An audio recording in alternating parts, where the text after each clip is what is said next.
Good evening दोस्तों, मैं करण कौशिक एक बार फिर आपके सामने विद्यापीठ यूट्यूब चैनल के माध्यम से। आज हमारी हरियाणा हिस्ट्री का लास्ट लेक्चर है। हमारी हरियाणा हिस्ट्री कंप्लीट हो जाएगी। इसके बाद हम हिस्ट्री के क्वेश्चंस डिस्कस करेंगे, ठीक है।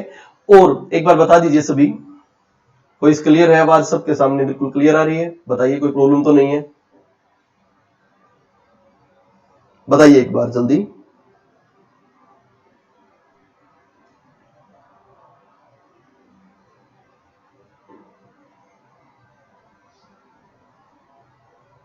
बताइए भैया आवाज के बारे में एक बार।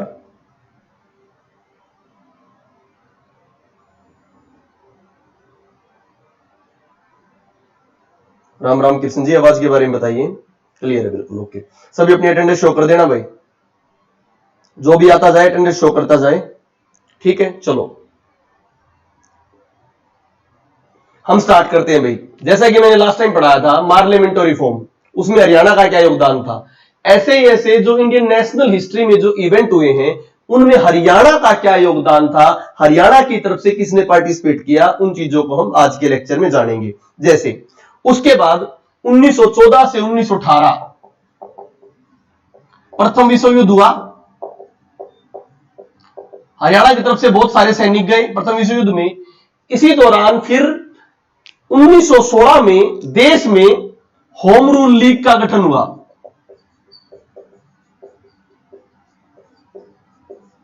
कमेंट्स को छोड़ के अब यहां पे ध्यान दीजिए थोड़ा। देश में किसका गठन हुआ? Home rule league. Home rule league का गठन किसने किया देश में? देश में दो नेता थे, एनी बेसेंट व बाल गंगाधर तिलक।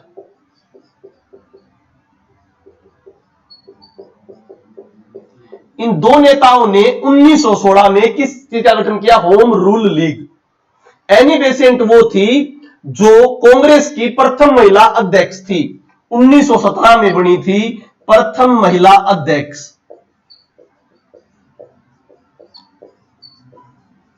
मूल रूप से आयरलैंड की थी और हमारे स्वतंत्रता संग्राम में इनका बहुत ज्यादा योगदान है। तो होम रूल लीग थी कि स्वशासन, हमारे देश में स्वशासन आए। तो सबसे पहले स्वशासन की बात किसने की? होम रूल लीग ने। एनी बेसेंट और बाल गंगाधर तिलक ने मिलकर बनाई थी home rule league. Annie Besant के बारे में बताना चाहूंगा, प्रथम महिला कांग्रेस अध्यक्ष रही है और कब बनी थी? 1917 में। इन्होंने जो होम रूल लीग बनाई उसमें हरियाणा के नेता कौन से थे? यह बहुत इंपॉर्टेंट पॉइंट है। होम रूल लीग में हरियाणा की तरफ से थे पंडित नेकीराम शर्मा।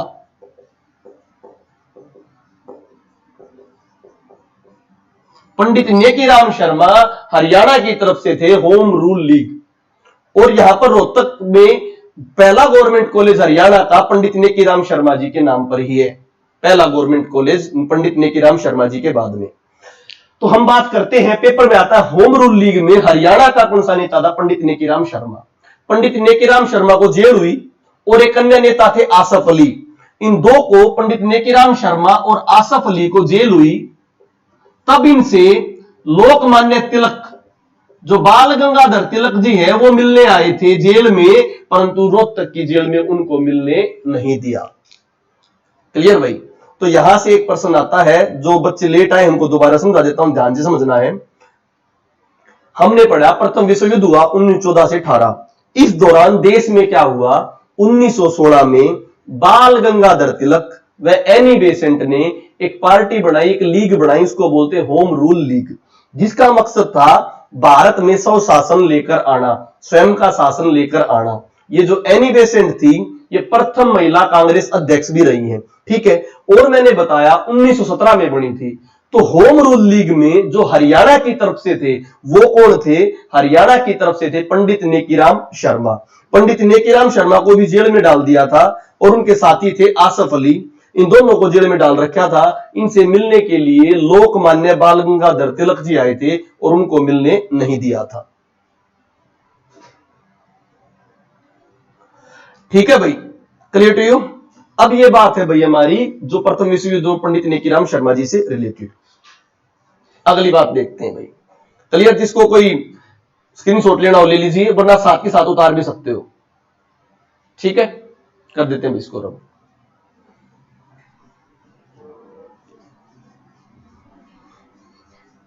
अगला पॉइंट देखिए भाई, अगला पॉइंट होता है क्या भाई, अगले पॉइंट में है 1919 जलियांवाला बाग हत्याकांड।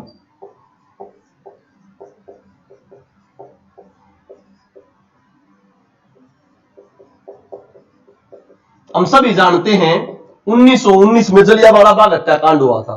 किस प्रकार हुआ था? जलियांवाला बाग हत्याकांड के दौरान ये भाई पहले रोल्ट एक्ट लगा था। रोल्ट एक्ट मैंने पहले ही पढ़ाया था। रोल्ट एक्ट लगाने वाला कौन था? Justice Sydney Rowlatt. कब लगाया था ये? 1919 में। यह था बिना वकील दलील का कानून। इसमें जैसे ही चार बंदे इकट्ठे खड़े होते थे, उनको बगैर किसी गवाह, बगैर किसी दलील के कोर्ट में डाल देते थे, जेल में डाल देते थे। इस रोल्ट एक्ट के विरोध में अमृतसर में एक सभा हुई।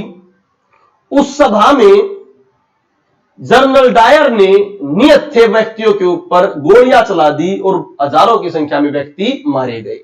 तो यह जलियांवाला बाग हत्याकांड हुई। तो ये अप्रैल 1919 को, 13 अप्रैल 1919 को क्यों हुआ? दोबारा समझिए। रोल्ट एक्ट एक कानून बनाया था 1919 में, उसके विरोध में अमृतसर में अधिवेशन हो रहा था और इसी अधिवेशन के जो नेता थे वो इनके कहने पर आर्य समाज के नेता स्वामी श्रद्धानंद ने महात्मा गांधी को भी बुलाया था और महात्मा गांधी इस एक्ट के विरोध में 10 अप्रैल 1919 को जब अमृतसर की तरफ जा रहे थे, उनको पलवल रेलवे स्टेशन पर गिरफ्तार कर लिया। यह पूरे देश में महात्मा गांधी की सबसे पहली गिरफ्तारी थी। ध्यान से समझिए भाई, ध्यान से समझिए। रोल्ट एक्ट हुआ 1919 में, बिना वकील दलील का कानून, जिसके तहत कोई भी किसी को जेल में डाल देता था। जस्टिस सिडनी रिवोल्ट ने किया। इसके विरोध में अमृतसर में एक सभा होनी थी। स्वामी श्रद्धानंद ने गांधी जी को बुलाया। गांधी जी जब आ रहे थे तो 10 अप्रैल 1919 को पलवल रेलवे स्टेशन पर उनको पकड़ लिया और पूरे देश में उनकी पहली गिरफ्तारी थी। फिर उसके 3 दिन बाद ही जलियांवाला बाग में हत्याकांड हुआ। जनरल डायर ने नियत थे व्यक्तियों पर क्या चला दी? गोली। अब क्या हुआ भाई? इसके बाद देखिए, इसके बाद क्या हुआ? इस कांड के विरोध में, बहुत इंपॉर्टेंट बात है, इस कांड के विरोध में लाला मुरलीधर, दोबारा बताइए लाला मुरलीधर कौन थे भाई? लाला मुरलीधर वही व्यक्ति थे जब कांग्रेस का पहला सम्मेलन हुआ था 1885 में बॉम्बे में, हरियाणा और पंजाब की तरफ से जाने वाले एकमात्र व्यक्ति। तो लाला मुरलीधर ने अपनी सर व राय बहादुर की उपाधि त्याग दी। बहुत इंपॉर्टेंट प्रश्न आता है कि जलियांवाला बाग हत्याकांड की निंदा करते हुए किस नेता ने अपने सर व राय बहादुर की उपाधि त्याग दी? तो आंसर आएगा लाला मुरलीधर। वह ऑप्शन में मिलते हैं लाला लाजपत राय, छोटू राम, लाला मुरलीधर, नेकीराम शर्मा। मोस्टली बच्चे आंसर लगाते हैं छोटू राम, जो कि बहुत गलत है। छोटू राम जी ने हमारे यहां पर जमीनी अधिकारों के बारे में लड़ाई लड़ी थी, परंतु उन्होंने कभी कांग्रेस का साथ नहीं दिया था। तो बहुत इंपॉर्टेंट पॉइंट बनता है यहां से कि किसने जलियांवाला बाग हत्या निंदा में किसने अपनी उपाधि त्यागी? लाला मुरलीधर ने। कौन सी उपाधि त्यागी? राय बहादुर व सर। ना तो लाला लाजपत राय आंसर आए, ना ही छोटू राम आंसर आए। आंसर क्या आएगा? Lala Murlidhar. Clear to you? Great old man of Punjab, जो पहले जो 72 अनुयायी कांग्रेस के थे उनमें से एक गए थे लाला मुरलीधर। बहुत इंपॉर्टेंट पर्सन है, आया था। मेरे सभी साथियों ने भी गलत करके आए थे, सभी लाला लाजपत राय और छोटू राम लगा के आए थे। आंसर गलत है। तो जलियांवाला बाग हत्याकांड में कौन आएगा? लाला मुरलीधर। बार बार स्ट्रेस कर रहा हूं, इसका बहुत ज्यादा मतलब है। क्लियर भाई? अब इसको रब करता हूं मैं, जो मैंने पढ़ाया जलियांवाला बाग हत्याकांड वाला सिंबल। अब समझिए ध्यान से। अब पेपर में आ जाए देश में किसने उपाधि त्यागी। देश की उपाधि भी लिखवा देता हूं, बच्चे कंफ्यूज ना हो। हरियाणा में तो उपाधि त्यागी लाला मुरलीधर ने। देश में रविंद्रनाथ टैगोर ने नाइटहुड की उपाधि त्यागी भाई। नाइटहुड की उपाधि मिल रही थी, वो त्यागी भाई।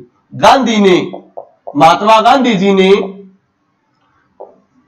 युद्ध पदक, केसरे हिंद, राय बहादुर इत्यादि उपाधि त्यागी। तो पेपर में आ जाए तो ध्यान में देखना, वो पेपर में भारत वालों की पूछ रहा है या हरियाणा पूछ रहा है। हरियाणा से रिलेटेड पूछे तो आंसर आएगा लाला मुरलीधर, क्या आंसर आएगा लाला मुरलीधर। और देश से रिलेटेड आए तो नाइटहुड की उपाधि तो किसने तागी, रविंद्रनाथ टैगोर ने। केसरे हिंद, युद्ध पदक, राय बहादुर की उपाधि किसने त्यागी, महात्मा गांधी ने। Clear to you. तो ध्यान से ये देखना भाई कि वो तुम्हारा किसके बारे में पूछ रहा है, हरियाणा की उपाधि के बारे में पूछ रहा है, किसी और की उपाधि के बारे में। इन्होंने भी जलियांवाला बाग हत्याकांड की निंदा करते हुए त्यागी थे उपाधियां त्यागना। क्लियर। हिसार में कभी अरेस्ट नहीं हुए थे भाई, वो क्वेश्चन की मिस्टेक कम था, पॉइंट। ठीक है। अब इसके बाद आती है भाई अगला पॉइंट, हम बहुत इंपॉर्टेंट करते हैं। खिलाफत आंदोलन जो 1920 में हुआ था, खिलाफत आंदोलन, इसमें हरियाणा की तरफ से कौन था? खिलाफत आंदोलन में हरियाणा की तरफ से थे सूफी इकबाल व खैर मोहम्मद। बहुत इंपॉर्टेंट प्रश्न बनता है ये भी। हरियाणा की तरफ से खिलाफत नेता कौन थे? हरियाणा की तरफ से खिलाफत नेता थे सूफी इकबाल व खैर मोहम्मद। ये भी जेल में डाले गए थे। और इनसे मिलने के लिए कौन आया था? खिलाफत आंदोलन के बड़े नेता अली बंधु प्लस महात्मा गांधी। ये दोनों के दोनों इनसे जेल में मिलने आए थे, परंतु इनको भी मिलने नहीं दिया था। तो हमारे पास 2 बार हो गए जेल में। पंडित नेकीराम शर्मा से मिलने आए थे बाल गंगाधर तिलक, उनको जेल में मिलने नहीं दिया था। और खिलाफत आंदोलन के 2 नेता हैं सूफी इकबाल और खैर मोहम्मद, जो हरियाणा से। तो पेपर में अगर हरियाणा से खिलाफत आंदोलन के नेता पूछे तो क्या आएगा? सूफी इकबाल प्लस खैर मोहम्मद। इनसे मिलने कौन आए? देश के खिलाफत आंदोलन के नेता कौन? अली बंधु और महात्मा गांधी। बुक में गलती से नाइट एंगल लिखा है, वो नाइटहुड है भाई।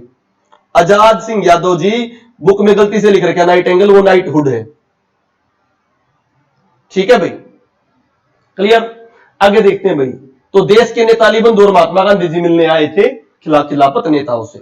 इसको भी रब करते हैं भाई। 1920 में हुआ था खिलाफत रिवॉल्यूशन। तुर्की जो देश था, अंग्रेजों ने कहा था युद्ध के बाद उसे कुछ नहीं कहेंगे। सीवर्स की संधि के तहत तुर्की को 2 हिस्सों में बांट दिया। तो उन्होंने, मुसलमानों ने अपने खलीफा का अपमान समझा और पूरे देश में कौन सा आंदोलन चलाया? खिलाफत आंदोलन। क्लियर भाई, आगे चलो।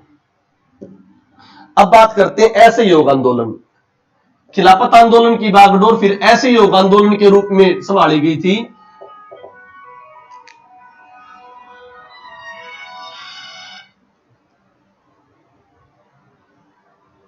साइलेंट कर दे। असहयोग आंदोलन, असहयोग आंदोलन के बारे में पढ़ते हैं भाई। असहयोग आंदोलन जो 1920 में हुआ था, ध्यान से समझना। असहयोग आंदोलन के दौरान क्या हुआ था? असहयोग आंदोलन के दौरान रोहतक की जो शाखा है, इसके अध्यक्ष थे, बहुत इंपॉर्टेंट है, श्यामलाल। यहां पर भी छोटू राम आंसर लगाते हैं रोहतक की, क्योंकि छोटू राम जी ने कभी कांग्रेस का साथ नहीं दिया था, तो कभी भी छोटू राम नहीं आएगा। यहां पर क्या आएगा भाई? श्यामलाल। और पेपर में यह भी आ जाए, महात्मा गांधी के अलावा कोई और नेता भी हरियाणा में आए थे। 1921 में पंडित मदन मोहन मालवीय और मोहम्मद अली जिन्ना,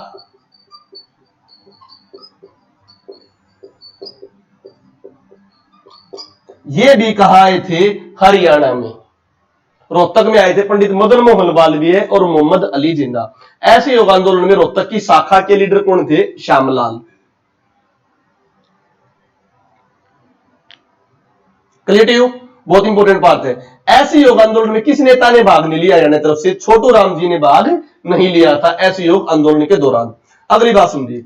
इसी दौरान 15 फरवरी 1921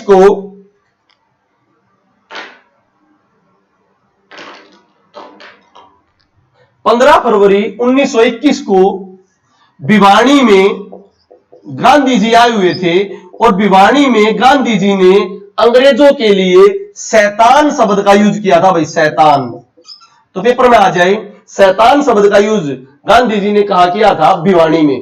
कब भाई? 15 फरवरी 1921 को रूरल डिविजनल कॉन्फ्रेंस के दौरान। मोहम्मद अली जिन्ना भाई, क्लियर टू यू? तो मोहम्मद अली जिन्ना और पंडित मदन मोहन मालवीय भी 1921 में कहां पर आए थे? हरियाणा। पेपर में आ जाएगा 1921 में कौन नेता आए गांधी के अलावा? पंडित मदन मोहन मालवीय और मोहम्मद अली जिन्ना। और गांधी कहां पर थे उस समय? गांधी जी 15 फरवरी 1921 को भिवानी गए थे। भिवानी में रूरल कॉन्फ्रेंस थी और भिवानी में ही उन्होंने अंग्रेजों के लिए क्या शब्द यूज किया? शैतान। और फिर लौटते हुए रोहतक में 1921 में वैश्य स्कूल की क्या डाली? नींव। तो वैश्य संस्था की नींव किसने डाली? रोहतक में स्थित वैश्य संस्था की नींव किसने डाली? गांधी जी ने। प्रश्न आता है रोहतक में स्थित वैश्य संस्था की नींव किसने डाली? गांधी जी ने। क्लियर भाई? बहुत इंपॉर्टेंट। चोरा चोरी हत्याकांड जो बिहार में है वो उसी की वजह से ऐसे योग आंदोलन बंद हुआ था। वो देश के पॉइंट ऑफ व्यू से शैतान शब्द अंग्रेजों के लिए यूज किया था किसने? गांधी जी ने। कौन सी कॉन्फ्रेंस में? भिवानी में। और 1921 में ही वैश्य संस्था जो फैली हुई है इसकी नींव डाली थी महात्मा गांधी जी ने। कहां पर? रोहतक में। क्लियर भाई? आगे बात करते हैं। इसी दौरान 1923 के अराउंड, 1923 से 24 के अराउंड छोटू राम और फजल अली ने जमींदारी लीग नामक संस्था बनाई। तो पेपर में यह भी बहुत बार पूछता है जमींदारी लीग किसने बनाई? जमींदारी लीग किसने बनाई भाई? छोटू राम ने बनाई। और जमींदारी जो लीग बनाई वो किस सन के दौरान बनाई? 1923 से 24 के अराउंड किसने? छोटू राम प्लस फजल अली ने जमींदारी लीग बनाई।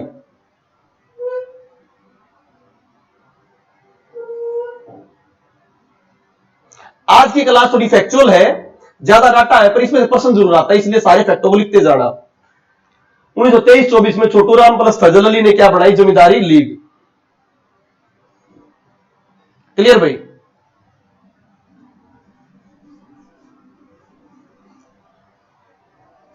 फिर क्या होता है? फिर देश में साइमन कमीशन,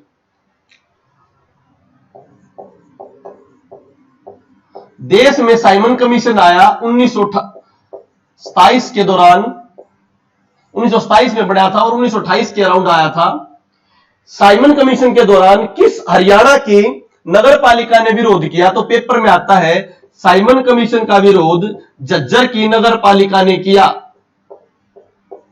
साइमन कमीशन का विरोध किसकी नगर पालिका ने किया? झज्जर की नगर पालिका ने किया।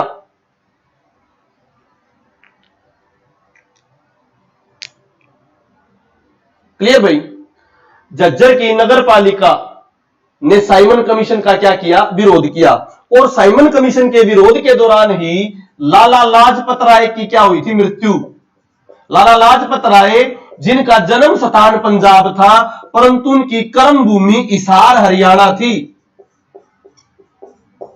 तो इनसे रिगार्डिंग प्रश्न आ सकता है किसके विरोध के दौरान लाला लाजपत राय की लाठियां लगकर मृत्यु हुई? बहुत इंपॉर्टेंट है। इनकी लाठियां लगकर मृत्यु हुई 30 जनवरी 1928 को। किस कमीशन के विरोध में? साइमन कमीशन के विरोध में। लाला लाजपत राय दर्द होते हुए भी उन्होंने साइमन कमीशन का विरोध किया और यहां पर लाठियां चलवा दी गई। और लाठियां चलवाने की वजह से साइमन कमीशन के विरोध के दौरान लाला लाजपत राय की क्या हुई? मृत्यु। बहुत इंपॉर्टेंट प्रश्न बनता है। क्लियर भाई? लाला लाजपत राय की कर्म भूमि हिसार हरियाणा थी, इसलिए इनसे रिगार्डिंग प्रश्न आ सकता है। फिर इसको अपना अपमान माना हरियाणा वालों ने। तो देश में तो हमें पता है भगत सिंह, सुखदेव, चंद्रशेखर आजाद ने सांड्रस की गोली मारकर क्या कर दी थी? हत्या कर दी थी भाई, हमें पता है देश में। परंतु हरियाणा में भी एक कमाल किया था। हरियाणा के दो क्रांतिकारी वैद लेखराम शर्मा प्लस यशपाल, इन दोनों क्रांतिकारियों ने लाला लाजपत राय की मृत्यु का बदला लेने के लिए रोहतक लेबोरेटरीज में बम बनाया। का बम बनाया भाई? रोहतक लैब में बम बनाया। किस किसने बनाया? क्रांतिकारी ने। वैद लेखराम शर्मा प्लस यशपाल, दोनों क्रांतिकारियों ने बम बनाया। और इरविन, उस समय का जो वायसराय था इरविन, उसके ऊपर बम फोड़ा, परंतु इरविन इस बम कांड से बच गए थे। तो पेपर में आ जाए लाला लाजपत राय की मृत्यु के विरोध में किन हरियाणा के क्रांतिकारियों ने काम किया? तो क्रांतिकारियों ने काम किया तो आंसर आ जाएगा आपका वैद लेखराम शर्मा प्लस यशपाल। इन दोनों ने बम बनाया। कहां बम बनाया? रोहतक की लैब में बम बनाया। इरविन वायसराय के ऊपर डाला, परंतु वो बच गए। क्लियर टू यू भाई? इंपॉर्टेंट पॉइंट है। साइमन कमीशन का पेपर में, साइमन कमीशन का विरोध किसने किया? झज्जर की नगर पालिका ने किया। साइमन कमीशन के भाई कौन मारा गया? लाला लाजपत राय जी मारे गए लाठियां चलने से। लाला लाजपत राय क्या थे भाई? क्रम भूमि इनकी हिसार हरियाणा से थी। इनके विरोध कब मरे? 30 जनवरी 1928 को मरे। इनके विरोध में किन क्रांतिकारियों ने बम फोड़े? वैद लेखराम शर्मा और यशपाल ने फोड़े। बम कहां बनाया गया? रोहतक लैब में बनाया। किसके ऊपर फोड़ा गया? इरविन के ऊपर फोड़ा गया। इरविन मरे या बचे? बच गए भाई।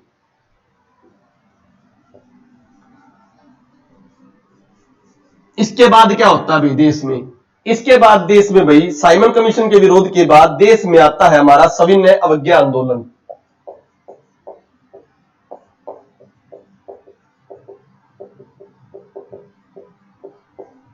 बहुत इंपॉर्टेंट पॉइंट है सविनय अवज्ञा आंदोलन। सविनय अवज्ञा आंदोलन से पहले दांडी मार्च यात्रा हो गई। दांडी मार्च यात्रा जो नमक का कानून तोड़ने के लिए हुई थी, यह यात्रा 12 मार्च 1930 को हुई थी। 12 मार्च 1930 को नमक का कानून तोड़ने के लिए। बहुत इंपॉर्टेंट पॉइंट है। इसमें टोटल 78 अनुयायी थे गांधी जी के। उन 78 अनुयायी में से एक अनुयायी हरियाणा से थे, अंबाला से लाला सूरजभान। तो पेपर में आता बहुत इंपॉर्टेंट पॉइंट। दांडी मार्च यात्रा जो देश में गांधी जी ने स्टार्ट की थी नमक का कानून तोड़ने के लिए, कब स्टार्ट की थी? 12 मार्च 1930 को। उसमें हरियाणा की तरफ से कौन अनुयायी था? अंबाला से लाला सूरजभान। टोटल अनुयायी कितने थे? 78। बहुत इंपॉर्टेंट प्रश्न बनता है भाई। 12 मार्च 1930 में 78 अनुयायी थे, 78 फॉलोअर थे। उनमें अंबाला के लाला सूरजभान जी थे। क्लियर भाई? फिर दांडी मार्च के बाद सविनय अवज्ञा आंदोलन चलाया गया। तो सविनय अवज्ञा आंदोलन में किन्होंने मेन भूमिका निभाई? हरियाणा से अंबाला के लाला दुली चंद व उनकी बेटियां, लाला दुली चंद की बेटियां। तो हरियाणा की नारी शक्ति भाई जिन्होंने सविनय अवज्ञा आंदोलन में किया, यशोदा, विद्यावती, जमुना। नाम भी पूछ सकते हैं, यशोदा देवी, विद्यावती देवी व जमुना देवी। पेपर में आ जाए भाई किन महिलाओं ने देश के सविनय अवज्ञा आंदोलन में पार्टिसिपेट किया? तो लाला दुल्ली चंद की बेटियां यशोदा देवी, विद्यावती देवी और जमुना देवी। इन्होंने सविनय अवज्ञा आंदोलन 1930 के दौरान आंदोलन में भाग लिया भाई। विद्यावती, यशोदा और जमुना देवी। बहुत इंपॉर्टेंट प्रश्न बनता है भाई। इन तीनों ने क्या लिया? भाग लिया भाई। तो पेपर में आ जाए भाई दांडी मार्च यात्रा हुई 12 मार्च 1930 को। किसके लिए हुई? नमक का कानून तोड़ने के लिए। टोटल कितने अनुयायी थे? 78। 78 में से कौन एक हरियाणा से था? अंबाला के लाला सूरजभान। उसके बाद सविनय अवज्ञा आंदोलन हुआ 1930 में। उसमें किसने भाग लिया? लाला दुलीचंद ने।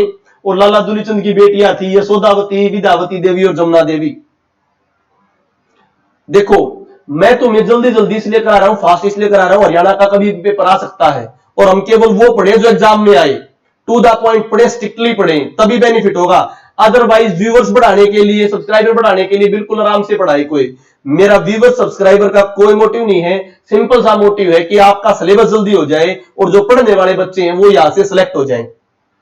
इसीलिए मैं, देखो ध्यान से आप नोटिस किया करो, केवल वही पॉइंट लिखता हूं जो पेपर में हो। सीधे लिखे 12 मार्च 1930 क्या तोड़ने के लिए? नमक तोड़ने के लिए। कितने अनुयायी थे? 78। दांडी मार्च गांधी ने की थी। अंबाला के लाला सूरजभान। फिर सविनय अवज्ञा आंदोलन में हरियाणा की तरफ से कौन? लाला दुली चंद और उनकी बेटियां यशोदावती, जमुना देवी और विद्यावती। क्लियर भाई?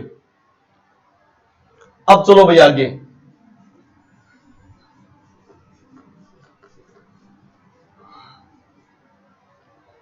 इसके बाद हम बात करते हैं, मेरा सिंपल मोटिव है जल्दी जल्दी सिलेबस करा के बच्चों का एग्जाम क्रैक किया जाए कम टाइम में। इसके बाद हम बात करते हैं फिर क्या हुआ भाई। इसके बाद प्रांतीय सरकारें बनी। 1937 में चुनाव हुए। तो पेपर में बहुत बार प्रश्न आता है 1937 में जो चुनाव हुए हरियाणा में किसकी सरकार बनी? हरियाणा में यूनियनिस्ट पार्टी की सरकार बनी भाई। ये यूनियनिस्ट पार्टी किसकी थी भाई? यूनियनिस्ट पार्टी छोटू राम, फजल अली और सिकंदर हयात। इसके मुख्य जो लीडर थे वो थे सिकंदर हयात। तो बहुत इंपॉर्टेंट प्रश्न आता है 1937 के आम चुनाव में हरियाणा में किसकी सरकार बनी? यूनियनिस्ट पार्टी की सरकार बनी। यहां पर कांग्रेस की सरकार नहीं बनी भाई। 1937 के आम चुनाव में किसकी सरकार बनी? यूनियनिस्ट पार्टी की। यूनियनिस्ट पार्टी जमींदारी लीग से बनी थी, छोटू राम प्लस फजल अली ने। फिर यूनियनिस्ट पार्टी के मुख्य नेता थे सिकंदर हयात। बहुत बार पेपर में आता है भाई, बहुत इंपॉर्टेंट पॉइंट है। क्लियर भाई? इसके बाद क्या हुआ, फिर वो पढ़ते हैं इंपॉर्टेंट बातें। इसके बाद जब देश आजाद होने वाला था, बहुत इंपॉर्टेंट बातें हैं, जब देश आजाद होने वाला था तो हमारे यहां पर भी रियासत थी। रियासतों को बोलते थे प्रजामंडल। तो रियासतें भारत में जाएंगी, पाकिस्तान में जाएंगी, इनके लिए सचिव बनाया गया। तो प्रजामंडल में रियासतों का जो सचिव बनाया गया, बहुत इंपॉर्टेंट है, प्रजामंडल रियासतों का सचिव बनाया गया चौधरी टीकाराम को। तो रियासतों का सचिव कौन बनाया गया? चौधरी टीकाराम। क्योंकि नेहरू जी ने एक भाषण में कह दिया था कि रियासतों का फ्यूचर भारत पाकिस्तान से अलग नहीं हो सकता। चाहे तो रियासतें भारत में जाएंगी, चाहे किसमें जाएंगी? पाकिस्तान में। तो रियासतों के राजाओं से बात करने के लिए हरियाणा की तरफ से जो सचिव बनाया वो कौन बनाया भाई? चौधरी टीकाराम। इन रियासतों में बहुत सारे उत्पाद कांड होते थे। जैसे एक कांड था भाई सियाणी कांड, सियाणी हत्याकांड। रियासत लोहारू रियासत के नवाब थे अमीनुद्दीन। इन्होंने लोहारू रियासत के सियाणी गांव में अंधाधुंध लोगों पर गोलियां चलवा दी थी। तो इसीलिए अगर वहां पर राजा रहते तो वहां की जनता की दशा और ही कुछ होती। तो सभी रियासतों को यह कहा गया था, चाहे वो पाकिस्तान में जाए चाहे भारत में जाए। तो पेपर में भी आता सियाणी हत्याकांड। सियाणी हत्याकांड भाई कहां पर? लोहारू रियासत में। किसने करवाया? अमीनुद्दीन ने। अब प्रश्न जो बनता है इंपॉर्टेंट कि और रियासतों में फिर कौन कौन आंदोलनकारी हुए? उन्होंने अपने राजाओं के खिलाफ कार्य किया। जींद, जैसा कि हम बहुत पहले जानते हैं, जींद रियासत ने हमेशा अंग्रेजों का साथ दिया था। तो जींद रियासत से जो आंदोलनकारी विद्रोही नेता थे हमारे लिए जो थे, हीरा सिंह चिनारिया। पेपर में आता है जींद से विद्रोही नेता कौन थे? हीरा सिंह चिनारिया। जींद से विद्रोही नेता कौन थे? हीरा सिंह चिनारिया। पेपर में आता है बहुत बार। और पटौदी रियासत से विद्रोही नेता थे गौरी शंकर वैद।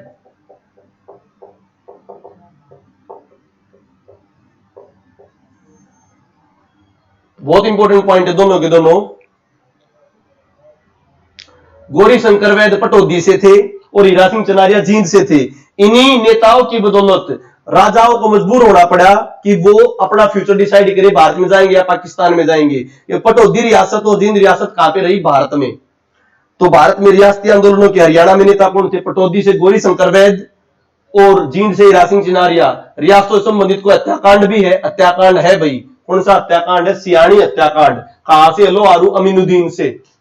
देखो बच्चों, बहुत मेहनत कर रही है, बिना लिखे कंटिन्यूसली बोल रहा हूं। आपने देखिए बहुत सारी वीडियो में आराम से बोलते आराम से पढ़ाते हैं, पर मेरा मकसद सिंपली है कि जल्दी जल्दी आपका सिलेबस कराया जाए विद इन टाइम। इसलिए एक साथ बोलता हूं ताकि जल्दी जल्दी आपका सिलेबस हो और आप पेपर में बैठने लायक हो। इस यूट्यूब चैनल के माध्यम से आप ये कि आप कम टाइम में ज्यादा ज्यादा प्रिपरेशन करो भाई। अंदर तक की एनर्जी लगती है बोलने में, एक सांस में बोलने में। तो आपसे उम्मीद है इन सीरियस होके पढ़ो भाई। नहीं, पटौदी से बाबू दयाल भी थे पर गौरी शंकर वैद मेन है भाई। ठीक है भाई, क्लियर भाई? ये रियासती आंदोलन वाला फंडा। अगला फंडा देखते हैं, आजाद हिंद फौज। आजाद हिंद फौज में लगभग 60,000 सैनिकों में से 27,015 सैनिक कहां से थे भाई? हरियाणा से थे। तो आजाद हिंद फौज में कितने सैनिक थे भाई? आजाद हिंद फौज में हरियाणा के 2,715 सैनिक थे भाई। ये भी आता है पेपर में। आजाद हिंद फौज में 2,715 सैनिक किसके थे? हरियाणा के। क्लियर? लास्ट पॉइंट, 1946 में जब चुनाव हुए तो हरियाणा में किसकी सरकार बनी? अब की बार कांग्रेस प्लस, पंजाब था हरियाणा तो था ही नहीं, कांग्रेस प्लस अकाली दल ने मिलकर सरकार बनाई भाई। कांग्रेस प्लस अकाली दल ने मिलकर सरकार बनाई और यहां के मुख्य जो नेता थे वो थे लहरी सिंह। इन पे क्वेश्चन आया है, लहरी सिंह ये सोनीपत से थे भाई। तो लहरी सिंह क्या थे? एक राजनेता थे, सोनीपत से थे। कांग्रेस प्लस अकाली दल ने मिलकर सरकार बनाई 1940 के आम चुनाव में। और यह इस समय का नेता कौन था हरियाणा का? लहरी सिंह। लहरी सिंह कहां से थे? सोनीपत से। एक लहरी सिंह और भी हरियाणा में, एक लहरी सिंह और है, वो झज्जर से हैं। वो लहरी सिंह फिल्मों में काम करते हैं, तो फिल्म अभिनेता है तो झज्जर लहरी सिंह। आपने मूवी देखी होगी राम लखन। राम लखन में जो उनका दादा का रोल प्ले करता है वो लहरी सिंह है। वो अभिनेता है, वो झज्जर से हैं। परंतु लहरी सिंह राजनेता की बात करें जो हरियाणा में कांग्रेस के बड़े लीडर हुए हैं, वो लहरी सिंह सोनीपत से थे। ये प्रश्न आया हुआ है। क्लियर भाई? ये हमने हमारा पूरा का पूरा क्या था भाई? सिस्टम था।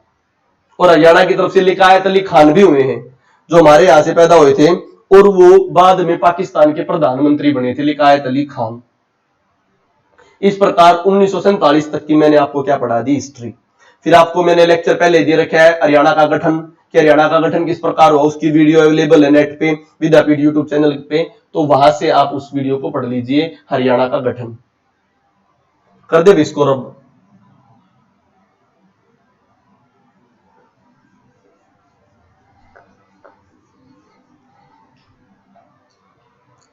अब हमारी हरियाणा जीके में हरियाणा हिस्ट्री कंप्लीट हो चुकी है। इससे संबंधित किसी का भी कोई सिस्टम हो, कोई डाउट हो तो मुझे बताओ भाई। भाई अपनी प्रेजेंस तो शो की नहीं, 75 दिखा रखी है अभी तक। तो जितने अटेंडेंस है वो शो कीजिए अपनी अटेंडेंस, और कोई भी डाउट हो पूछिए। अब मेरी बारी होगी कल या परसों में। कल मैं ज्योग्राफी स्टार्ट कराऊंगा या टेस्ट लूँ, मेरे ऊपर है। टेस्ट प्रिपेयर करूंगा। टेस्ट प्रिपेयर करने के बाद लगभग 100 क्वेश्चंस का टेस्ट होगा। किसी ने भी अगर हरियाणा की जीके की कोई क्लास मिस भी हुई हो तो वो टेस्ट जरूर दे।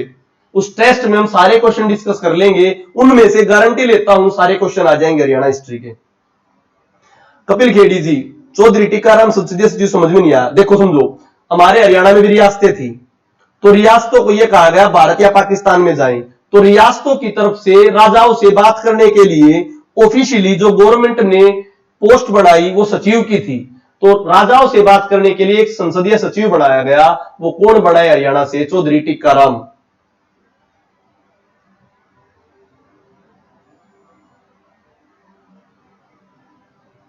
सियानी हत्याकांड में लोगों ने अपने अधिकार मांगे थे, तो अमीनुद्दीन ने उन पर अंधाधुंध गोली चलवा दी थी भाई।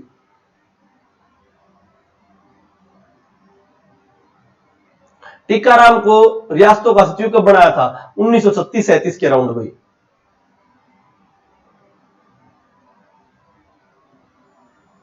रियासत मैंने बताई, जैसे पटौदी रियासत से गौरी शंकर वैद्य जी और जींद रियासत से हीरा सिंह चिनारिया जी, और रियासत डायरेक्ट शामिल होगी थी। इन दोनों रियासतों ने मना किया था एक बार। लिकायत अली खान आई थिंक करनाल से थे, और आपको देख के क्लियर करके बता देंगे। ऐसे योग आंदोलन देश में हुआ था भाई। ऐसे योग आंदोलन उस समय रोहतक की शाखा के अध्यक्ष श्यामलाल जी थे।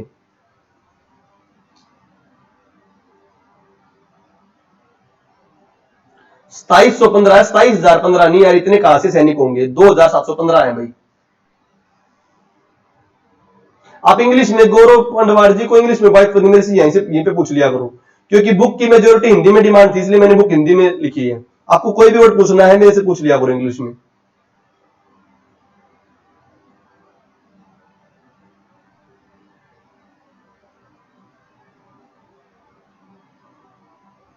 कुछ अन्य तथ्य क्या कह रहे हैं प्रवीण नैन जी? पीडीएफ वगैरह तो नहीं है शायद।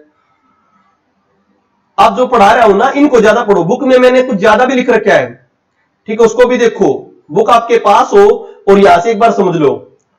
टीकाराम जी नेता थे भाई। नहीं, हरियाणा में कांग्रेस अधिवेशन कोई नहीं हुआ। लिकायत अली खान मैं चेक करके बताऊंगा, आई थिंक करनाल से हैं, और वैसे विकिपीडिया में दे भी रखा होगा मैंने। भाई पुलिस पेपर की अभी तो डैम श्योरिटी नहीं कह सकते, पर जल्दी होगा। लोहारू भिवानी में है सियाणी। रोल्ट एक्ट ये था भाई 1919 में, एक जस्टिस सिडनी रोल्ट थे, उन्होंने एक नियम पास करा जहां पर भी 4 भारतीय लड़के इकट्ठे हो उनको बगैर किसी वकील दलील के उनको अरेस्ट कर लो। ये था रोल्ट एक्ट। आप पूरी करवा देंगे हरियाणा जीके भाई, चाहे तो कल हरियाणा जीके स्टार्ट होगी या टेस्ट होगा। ठीक है भाई, चलो अब इजाजत चाहेंगे, फिर नेक्स्ट लेक्चर करेंगे आपका 4 बजे HCS का। धन्यवाद।